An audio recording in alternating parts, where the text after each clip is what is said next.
Hello, YouTubers out there in YouTube land. This is your girl, Bev T, back for day two with some more content on picking a health insurance plan that is suitable for you and your family in 2025.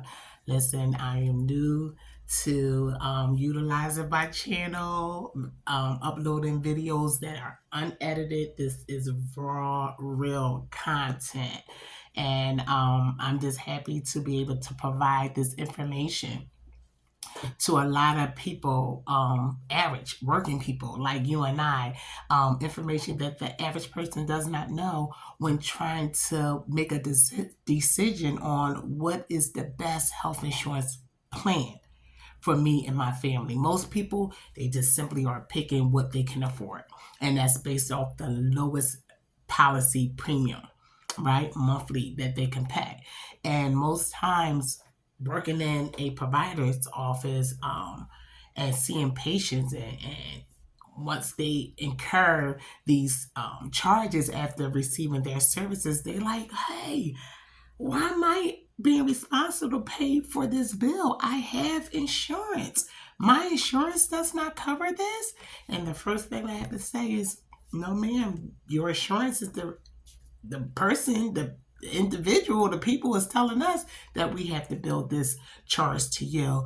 And most time they're not understanding all of the out-of-pocket costs that they can occur at the time that they are selecting a policy based off of simply a low premium to be paid monthly. And there is a lot of other information that needs to go into your thought processes, especially for those who have prior medical history, right, with chronic diseases and have to see multiple providers several times within months. And sometimes for other members and patients, they're seeing doctors within weeks, several doctors within 1 to 2 week turnaround times, and it can be expensive.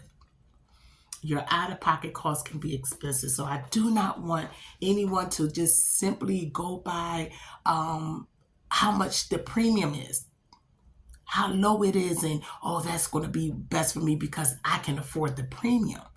But with that, you have to also consider is that you're not taking into effect or account that you may encounter some additional higher out-of-pocket costs that you just flat out cannot afford to do on the back end after you have selected your insurance policy. So I don't want you to just feel comfortable picking the policy and say, hey, I got insurance. I can go see my providers. I'm current. I'm good, without hearing this information and processing this information. See, okay, where do I fall in? What decisions or what information do I need to know to make a decision to pick the best policy, right? Not just the cheapest, the best policy that's suitable for my healthcare needs and my family healthcare needs, right? And this is why I'm here. I got you. Don't have to worry about it. I come with over 20 plus years of experience in the healthcare industry, working on the provider side as well as the payer, right? I have a perspective from the patient point of view. I'm also a patient of a provider's office. I also have a perspective from the billing provider point of view of why certain charges are going to our patients and members and policyholders of these health insurance plans because they're not doing their due diligence to go over the policy that is best suitable for them.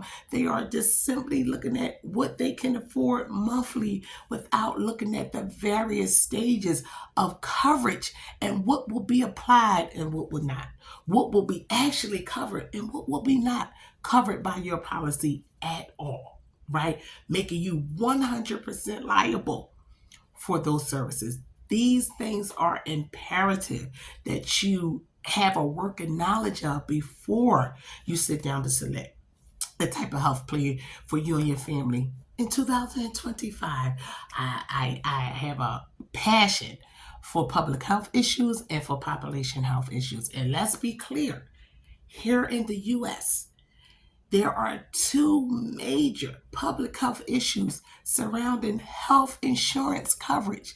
That is accessibility and affordability. A lot of people here in the United States cannot access health insurance coverage. Why? Because they can't afford it. Insurance is high. Health care is high in this country. And we have to do the best that we can to make sure that we are covered, our families are covered, and given the necessary coverage for their health care needs. And that's why I'm here.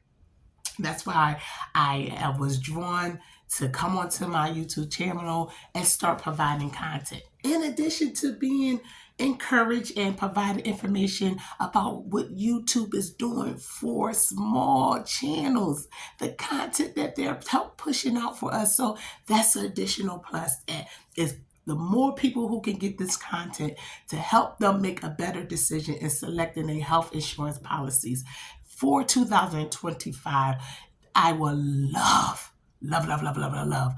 to reach as many people as I can because I work with providers. I see patients and the outcomes that they are experiencing without having a working knowledge, a full working knowledge of what their financial responsibility can potentially be. Simply, if someone had just told them these tips and information that I'm giving before they chose the type of health plan that they selected. Because once you select your health plan, it has a term, right? It has an effective date and it has an end date.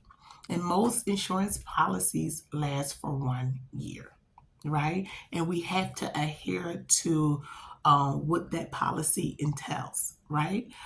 Financially, coverage wise, if we max out on our individual coverage, what does that look like for an average working person or low income type of household? What would that look like? Look at the financial burden and responsibility that you can be putting your family in simply for not listening to this information and taking it and applying it to your decision making processes when you go to choose a suitable health plan for your family in 2025. So let's just get into it, right? So yesterday I did a video entitled "Working with Health Insurance in 2025." You want to go check out that video. You want to go check out that video because in that video I talk about three potential out-of-pocket costs that you can incur just with one visit to a specialist office, surgical procedures, surgery, testing, injections. 3 out-of-pocket costs that you can incur in addition to paying your monthly premiums.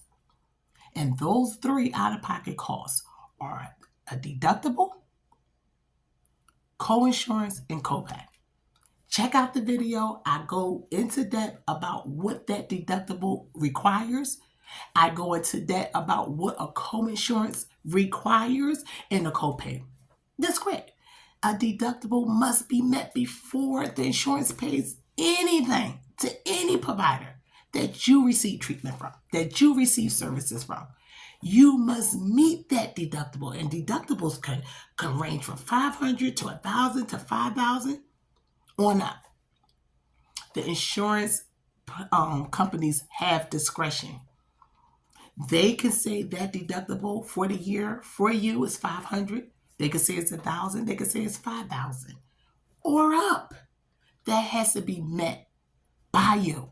Someone who has low income, someone in disadvantaged communities who do not have large sources of revenue coming in or income coming in, that you're going to have to be required to pay before they pay anything to any provider for the services you receive. So I just want you to think about that, All right. Then you got your co-insurance. Your co-insurance is a shared cost that you and your insurance company will pay. Right? So if you go to a specialist office and you receive services that's going to incur a deductible. Let's just say the deductible is $1,000, right? And the services total $2,500. And the insurance says of the $2,500, right, we're going to approve, let's say, $1,700. Right? Let's say that you were able to meet that $1,000 deductible. Okay, you got your deductible met, right? So they approved $1,700. And of the $1,700, they're saying that they're only going to pay $200, right? So of the $1,700, that was approved by the insurance is saying what we're going to pay, what is allowed for that the allowable amount for us to pay for this service can be simply $200, right?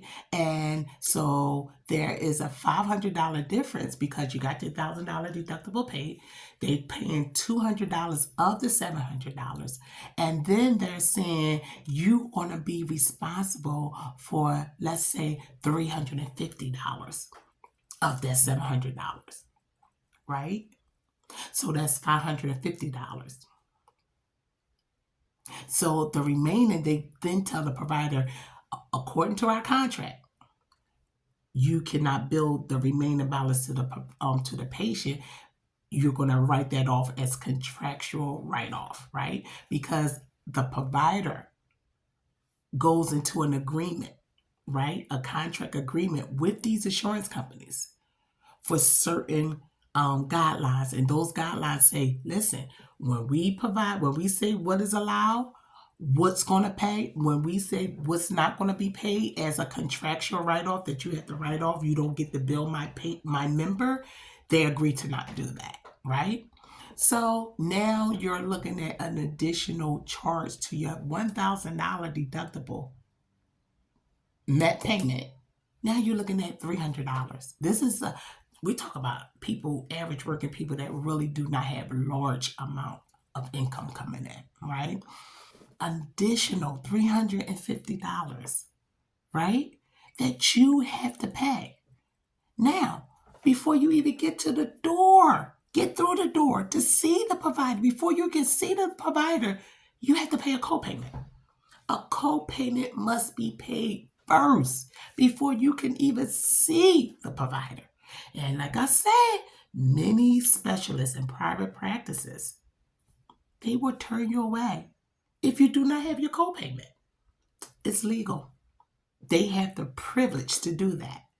And most times, a lot of people are waiting for months to be seen because of scheduling delays and overbookings, to be only told that you cannot be seen because you don't have your copay.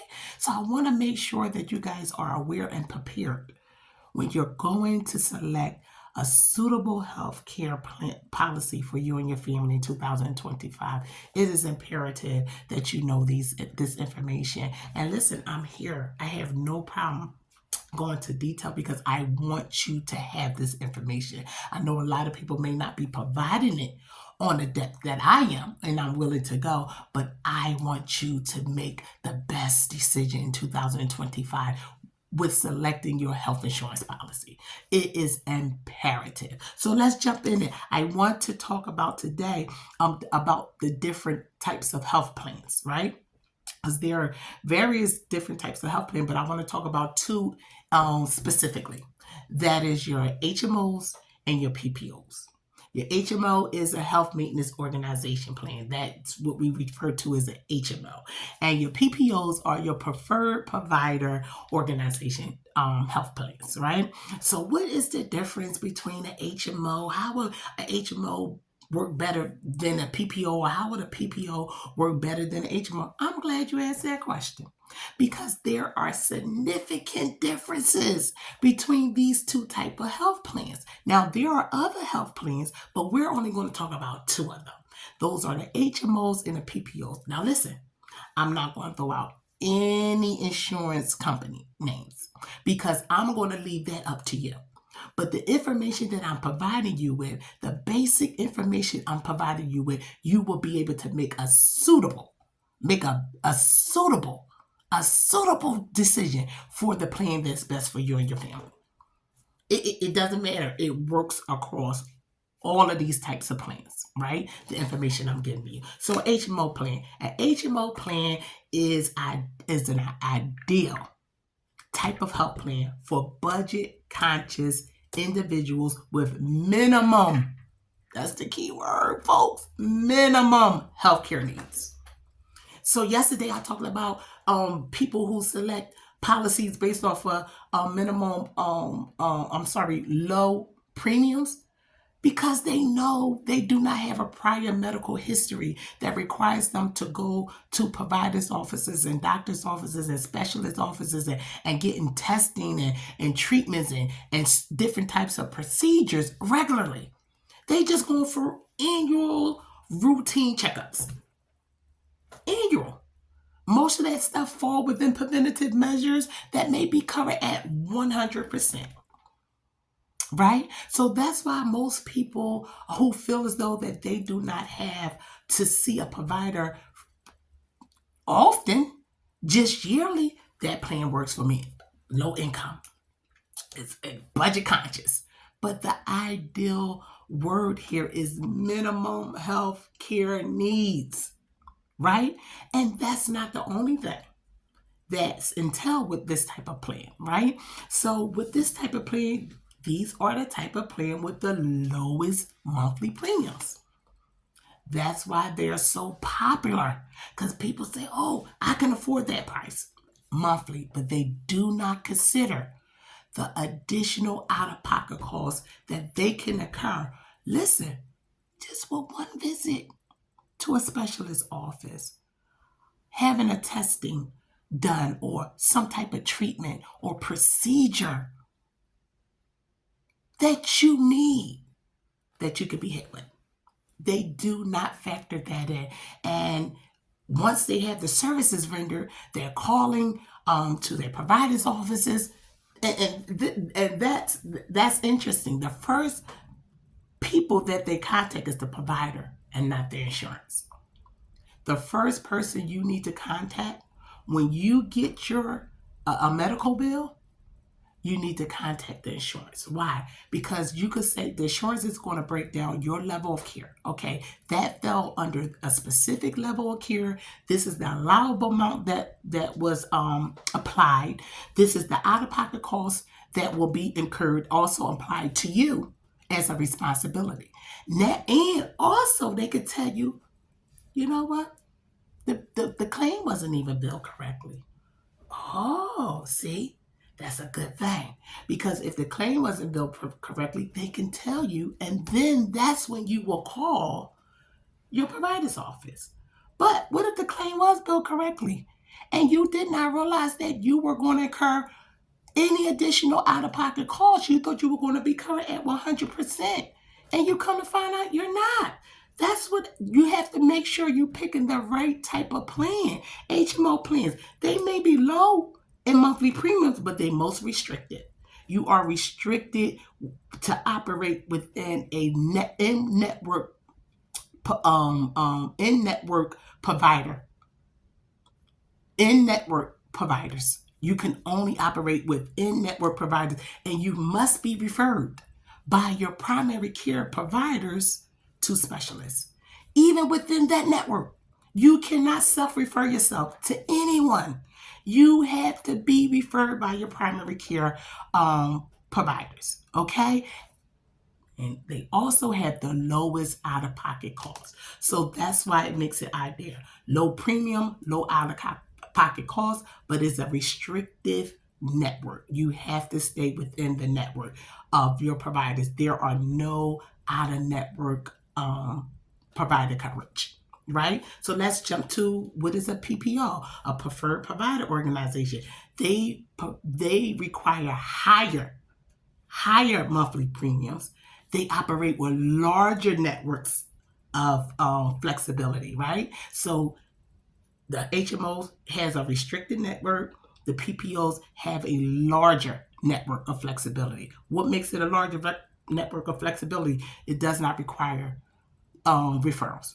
You do not need a PCP permission to go see any type of provider. Specialist, you don't need it. So that gives you that flexibility. The coverage covers both in-network providers and out-of-network providers. So that's the difference. They have a level of in-network providers and a level of out-network providers that you can utilize for your medical services, okay? But they have higher out-of-pocket costs. PPOs, higher out-of-pocket costs. And these type of plans are ideal for people wanting more provider choices and specialist access, right? If you know you have to see providers and specialists more frequently within a year, you may want to consider purchasing a PPO policy. I'm your girl, Bev D, here to provide you information to make you more aware and prepared on how to select the right health insurance plan in 2025 for your family. I do not want you to be unaware of the potential financial costs that you can occur, that you just unaware of. And if you don't bring it up, most times people won't bring it up until you are at that doctor's office or until you have received your bill, a medical bill that was not covered by your insurance company. I hope this information was helpful. Listen, drop me a comment or a statement, anything in the chat. I can respond. I will reply. And if you are so gracious, if you want to subscribe, you can do that also. I will be coming back more regularly with content surrounding information on how to provide you with content to better make decisions in choosing your healthcare insurance plans for 2025. Ciao for now.